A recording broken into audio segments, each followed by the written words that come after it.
Cyber ગુનાઓમાં કમી લાવવા માટે અને સાયબર ગુનાખોરોને વિરુદ્ધમાં કડક કાર્યવાહી કરવા માટેના રાજકોટ રેન્જ ડીઆઈજી શ્રી દિલીપ સાહેબના માર્ગદર્શનમાં રાજકોટ ગ્રામ્ય જિલ્લાના સાયબર પોલીસ સ્ટેશનની ટીમ દ્વારા એક કેસ જેની વિગત આ પ્રકાર છે કે આમાં જો ફરિયાદી છે જસદણના રહેવાસી છે અને ફરિયાદી પાસે એક મેરી એમ સેમોફ નામના ફેસબુક અકાઉન્ટથી ફ્રેન્ડ રિક્વેસ્ટ આવી, પછી મેસેજ આવવા લાગ્યા. મેસેજમાં બંને વચ્ચે વાત થઈ. એના બાતચીતમાં સામાવાળા જો લેડીઝ હતા એવો જણાયો કે હું એક દીકરાની માં છું અને અમારા હસબન્ડની ડેથ થઈ ગઈ, તો આમ વાત ચાલતી હતી. પછી કે હું તમારા માટે અને તમારા પરિવાર માટે અમુક ગિફ્ટ મોકલવા માંગુ છું, તો હું તમારી માટે કંઈ ગિફ્ટ મોકલીશ. પછી 1-2 દિવસ પછી ફરિયાદી પાસે ફોન આવે કે તમારા અમુક ગિફ્ટ જર્મનીથી આવ્યા છે, આ મોંઘી ઘડી છે, યુરો છે અને બીજી મહેંગી વસ્તુઓ છે, એના માટે તમને થોડો પેમેન્ટ કરવો પડશે. ઇનિશિયલી થોડા પૈસા લીધા, પછી ટૂંકે પૈસા લઈને ટોટલ 6,31,900 રૂપિયા ઓનલાઈન ફરિયાદી પાસેથી ટ્રાન્સફર અલગ અકાઉન્ટમાં એ લોકો કરાવી લીધા.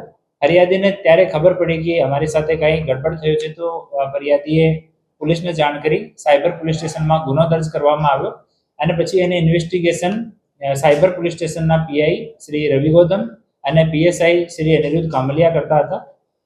આ ગુનાની ઇન્વેસ્ટિગેશન દરમિયાન ટીમને ખબર પડી કે એ લોકો જો છે એ આફ્રિકાના અલગ કન્ટ્રીઝના રહેવાસી લોકો છે અને દિલ્હી અને એનસીઆરમાં રહીને એ લોકો એવી રીતે લોકો સાથે છેતરપિંડી કરે છે.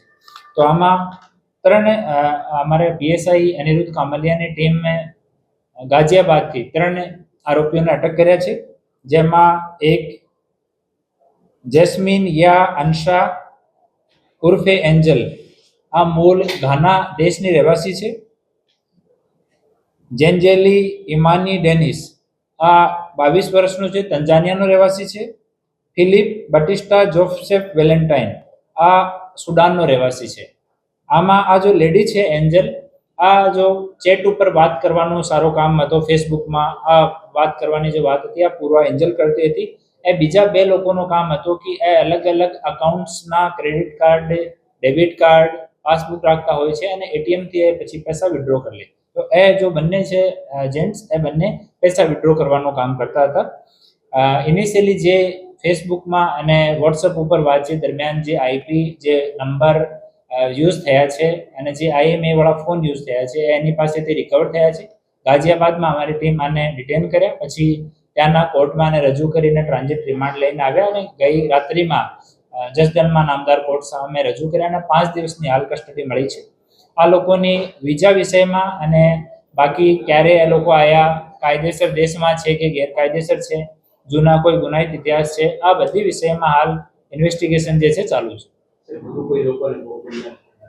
હાલ એકવાર આની પૂછપરછ ચાલુ છે. ઇનિશિયલી લોકો બહુ નોન કોઓપરેટ નથી કરતા ત્યાં, પરંતુ ત્યાંના લોકલ પોલીસના સહયોગથી, નામદાર કોર્ટના સહયોગથી આને અહીંયા સુધી લાવવામાં આવ્યા અને પછી હાલ કસ્ટડીમાં લીધા છે. હાલે પોલીસની એક ટીમ બનાવી છે જે લોકો અંગ્રેજી ભાષાના જાણકાર છે. એ લોકો હાલ બેસીને એની સાથે ઇન્ટ્રોગેશન કરશે અને અમારા જો આપણા ગુજરાત ગવર્મેન્ટના અને ભારત સરકારના જે અલગ પોર્ટલ છે એની માધ્યમથી અમે લોકો આની તમામ ઇન્વેસ્ટિગેશન કરવાના છીએ. એ લોકો મૂળતઃ હિન્દી ભાષા જે અંગ્રેજી ફોન્ટમાં લખેલી છે એમાં વાત કરતા હતા અને હિન્દી એ લોકો અમુક સમયમાં આને સમય થઈ ગયો તો થોડા હિન્દીના જાણકાર પણ છે અને બાકી એ લોકો આના એઆઈના જે ચેટ જીપીટી વગેરે છે એની મદદ એ લોકો લેતા હતા.